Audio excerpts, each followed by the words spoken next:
सूक्ष्म रूप धरि स्याही दिखावा, विकट रूप धरि लंक जरावा, भीम रूप धरि असुर सहारे, रामचंद्र जी के काज सवारे। दुनिया भर में 2 फुट से 6 फुट तक के लंबे पदचिन्ह पाए जाते हैं। सवाल ये आता है कि यह किसी विशाल मानव के पदचिन्ह है या किसी मानव ने ऐसे पदचिन्ह अपने हाथों से बनाए हैं। लेकिन सवाल ये भी आता है कि यदि मानव ने बनाए हैं तो वो क्यों किसी जंगल में, निर्जन स्थान पर या ऊंची पहाड़ों पर ऐसे पदचिन्ह बनाएगा। भारत में इस तरह के पदचिन्ह को भगवान शिव और हनुमान जी से जोड़कर देखा जाता है।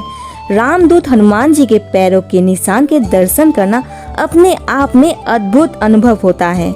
आइए जानते हैं कहाँ भगवान हनुमान जी ने धरती पर अपने कदम रखे थे, जहाँ उनके पैरों के निशान बन गए।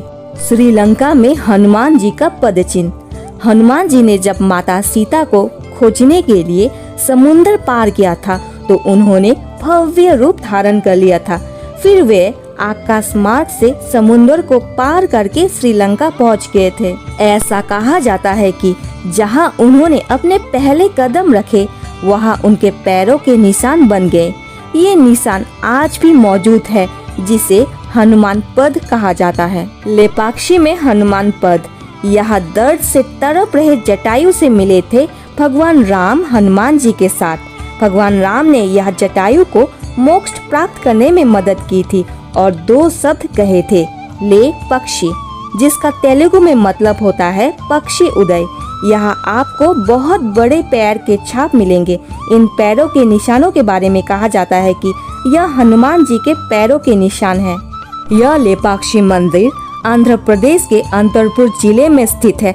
इस मंदिर की दक्षिण भारत में बड़ी मान्यता है। पैरों के इस निशान को लेकर कई मान्यता है। कोई कहता है कि यह देवी दुर्गा का पैर है, कोई इसे श्री राम के निशान मानता है, लेकिन इस मंदिर का इतिहास जानने वाले इसे माता सीता का पैर मानते हैं। ऐसा माना जाता है कि जटायु के घायल होने के बाद माता सीता ने जमीन पर आकर खुद अपने पैरों का यह निशान छोड़ा था और जटायु को भरोसा दिलाया था कि जब तक भगवान राम यहाँ नहीं आते, यहाँ मौजूद पानी जटायु को जिंदगी देता रहेगा। ऐसा माना जाता है कि ये वही स्थान है जहाँ जटायु ने श्री राम को रावण का पता बताया था। यहाँ मौजूद एक अद्भुत शिवलिंग है, रामलिंगेश्वर, जिसे जटायु के अंतिम संस्कार के बाद भगवान राम ने खुद स्थापित किया था। पास में ही एक और शिवलिंग है, हनुमान लिंगेश्वर। बताया जाता है कि श्री राम के बाद महाबली हनुमान जी ने भी यहाँ भगवान शिव की स्थापना की थी। मंदिर के बीचों बीच एक नृत्य मंडप है। इस मंडप पर कुल 70 पिलर यानी खम्बे मौजूद है, जिसमें से 69 खम्बे वैसे ही है जैसे होने चाहिए, मगर एक खम्बा दूसरों से एकदम अलग है। वो इसीलिए क्योंकि ये खम्बा हवा में है, यानी इमारत की छत से जुड़ा है, लेकिन जमीन के कुछ सेंटीमीटर पहले ही खत्म हो गया। बदलते वक्त के साथ ये अजूबा एक मान्यता बन चुका है। ऐसा कहा जाता है कि अगर कोई इंसान खम्बे के इस पार से उस पार तक कोई कपड़ा ले जाए तो उसकी मुराद पूरी हो जाती है। जाखू में हनुमान जी का पदचिन्ह। हिमाचल के शिमला में जाखू मंदिर है, वहाँ हनुमान जी के पदचिन्ह देखे जा सकते हैं।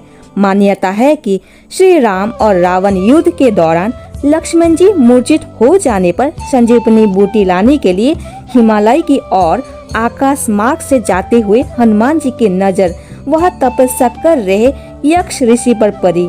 बाद में इसका नाम यक्ष ऋषि के नाम पर ही यक्ष से याक, याक से याकू, याकू से जाकू तक बदलता गया। हनुमान जी विश्राम करने और संजीवनी बूटी का परिचय प्राप्त करने के लिए जाखू पर्वत के जिस स्थान पर उतरे, वहाँ आज भी उनके पदचिन्हों को देखे जा सकते हैं। अगर वीडियो देख के आपको अच्छा लगा तो प्लीज चैनल को सब्सक्राइब, वीडियो को लाइक और शेयर जरूर करें।